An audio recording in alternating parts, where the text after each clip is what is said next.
जय श्री सीताराम। जय श्री सद्गुरु नारायण भगवान की। अपने अपने माता पिता की जय। आज का पावन प्रसंग ये है कि मैं आपको एक अद्भुत कथा सुनाने वाला हूं, जिसमें आप अचंभित हो जाओगे। इस कथा के अनुसार श्री दशरथ जी के बड़े पुत्र श्री राम जी नहीं, भरत जी हैं। अब आपको यह लगेगा कि यह व्यक्ति झूठ बोल रहा है, लेकिन मैं सच कह रहा हूं। और आप भी जब इस कथा को सुनेंगे तो आप भी कहोगे कि हाँ, ये यथार्थ बात है। अब ये कथा पद्म पुराण में है। तो इस कथा के अनुसार एक बार श्री दशरथ जी ने अपने राजगुरु से पूछा कि महाराज, इस वर्ष जो है राज्य की ग्रहों की दशा क्या है राज्य के ऊपर। उन्होंने कहा महाराज, इस साल बहुत भयंकर ग्रह दशा है। शनि जो है रोहिणी नक्षत्र का भेदन करेंगे, और जब शनि जी रोहिणी नक्षत्र का भेदन करते हैं तो उस राज्य में निरा अकाल की स्थिति खड़ी होती है। दशरथ जी बड़ा दुखी हुए कि मेरे पूर्वज इतने हुए, आज तक अयोध्या में ऐसी स्थिति नहीं खड़ी हुई। तो कोई यज्ञ हवन पूजा आदि इस दोष से निवृत्ति के लिए ब्राह्मणों ने बताया इसमें कोई असरकारी नहीं होगा। तो उन्होंने कहा फिर युद्ध वाली स्थिति। बोले अब ये आप जानो, बाकी पूजा पाठ अभी कोई काम नहीं कर सकता। शनि देव रोहिणी नक्षत्र में जाएंगे और ये उत्पात होगा।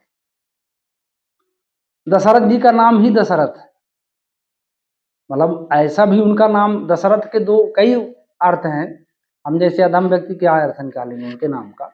और जहां तक शाब्दिक अर्थ है कि जिसकी 10 इंद्रियां तो उसके बस में हो, और दूसरा जिनका रथ 10 दिशाओं में जाता हो उसको दशरथ कहते हैं। तो उनका रथ तो कहीं भी जा सकता था। तो सीधे सूर्य लोक को वेधन करके शनिदेव के पास पहुंचे।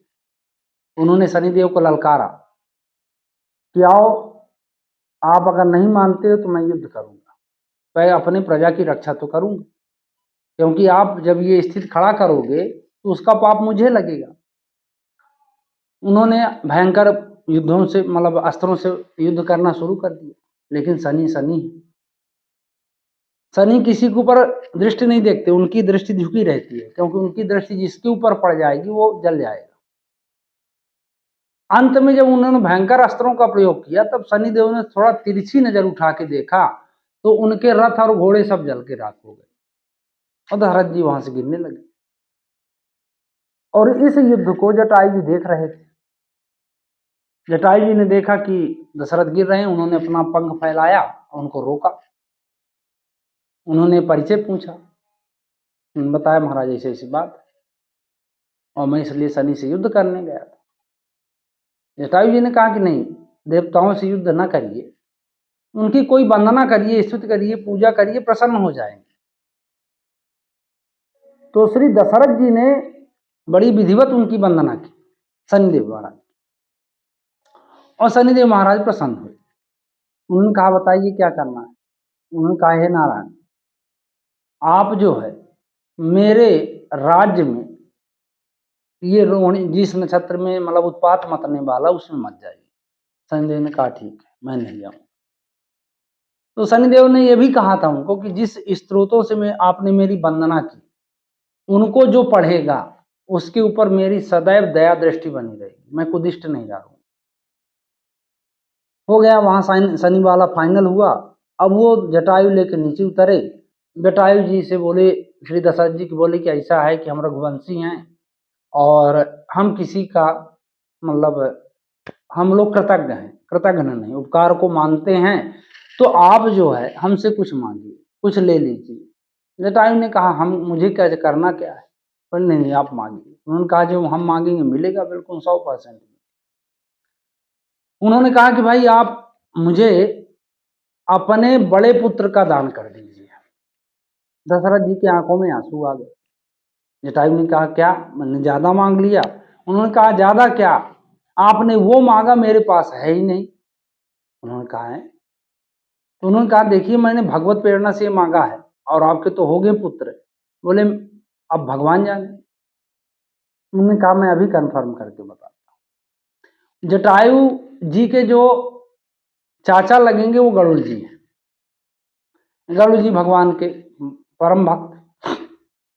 उन्होंने गरुड़ जी से बात की, गरुड़ जी ने भगवान से बात किया। भगवान ने कहा कि तुम्हारा जो भतीजा है वो बहुत होशियार है, उसने मुझे ही मांग लिया है, क्योंकि मैं आने वाले समय में दशरथ के यहाँ अयोध्या नगरी में 4 रूपों मतलब अपने सभी अंशों के साथ अवतरित होऊंगा और उसमें बड़ा मैं ही रहूंगा। तो उसने मांग लिया है, हो गया। जटायु जी ने कन्फर्म, फिर उन्होंने गरुड़ जी जटायु जी की बताई कैसी ऐसी बात है, 4 पुत्र होंगे तत्काल। अब उन्होंने दशरथ जी को बताया, बोले कि आपके 4 पुत्र होंगे, बड़े पुत्र का नाम श्री राम होगा और वही पुत्र आप मुझे दान करिए, वो मेरा यज्ञ अंत्येष्टि जो भी संस्कार है कर्म है सब वो करेगा और आप दान दीजिए। दशरथ जी ने कहा ठीक है, हमने दान दे दिया। अब लौकिक दृष्टि में दशरथ जी के बड़े पुत्र राम है। अब जो ये कहानी नहीं जानता, जो ये प्रसंग को नहीं जानता, वो तो यही मानेगा कि राम जी बड़े हैं। पर आप ही सोचिए कि दान की हुई वस्तु में उसका अधिकार होता नहीं। वैसे भी शास्त्रों के अनुसार से जो बड़ा पुत्र होता है वो धर्मज कहलाता है और जो छोटे पुत्र होते हैं वो कामज कहलाते हैं। तो मतलब ऐसा नहीं है कि मतलब कोई पुत्र अग्नि संस्कार नहीं कर सकता कि महिला छोटा, ऐसा वाली बात नहीं है। पर जो धर्मज है वो उसके संस्कार से ज्यादा अच्छा है। और दशरथ जैसे संत का कर्म तो बिगड़ नहीं सकता, तो पर जो चीज दूसरे की है, इसीलिए राम जी ने श्री दशरथ जी का अग्नि संस्कार नहीं किया। तो अब कितने बचे, मान लीजिए जो राम जी का दान कर दें तो कितने बचे, 3, और 3 में भरत जी सबसे बड़े। तो इसलिए मैं कहता हूं कि पद्म पुराण, मैं नहीं कहता, पद्म पुराण कहती है कि दशरथ जी की जो बड़े पुत्र मतलब हैं तो राम जी, लेकिन जो क्रियाकल्प उनका संस्कार हुआ उस हिसाब से श्री भरत जी, इसीलिए श्री भरत जी ने उनका अग्नि संस्कार, क्योंकि राम जी तो दानवत, उनको दान दिया गया और इसलिए राम जी ने फिर गिद्धराज जटायु जी का पूरा अग्नि संस्कार किया। तो कहने का भाव ये है कि आप किसी भी जाति, किसी भी वर्ण, इस कहानी का एक उद्देश्य और है, किसी भी जाति के, किसी भी अगर आपके ज्ञान है तो आप अगर सीताराम सीताराम कहते हैं तो परम गति प्राप्त होगी, नहीं कहते तो अधम गति तो बनी है। तो इसी आशा के साथ कि श्री सीताराम जी आपका मंगलमय करें। जय श्री सीताराम।